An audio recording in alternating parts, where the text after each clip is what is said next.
వరంగల్ జిల్లా సంగెం మండలం ముండ్రాయి నార్లవాయి గ్రామంలో సింగారెడ్డి కుమారస్వామి సన్నాఫ్ సాయిలు అనే వ్యక్తి తాడి చెట్టు నరకడం జరిగింది.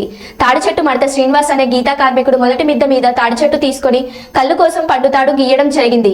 కళ్ళు పారే చెట్టు ఎలాంటి అనుమతులు లేకుండా తాడి చెట్టును నరికి గీతా కార్మికుడికి జీవనోపాధి లేకుండా చేసినందుకు గాను సింగారెడ్డి కుమారస్వామి అనే వ్యక్తి మీద ఎక్సైజ్ శాఖ వారు తగు చర్యలు తీసుకోవాలని, తనకు తగు న్యాయం చేయాలని మడత శ్రీనివాస్ కోరుకున్నారు.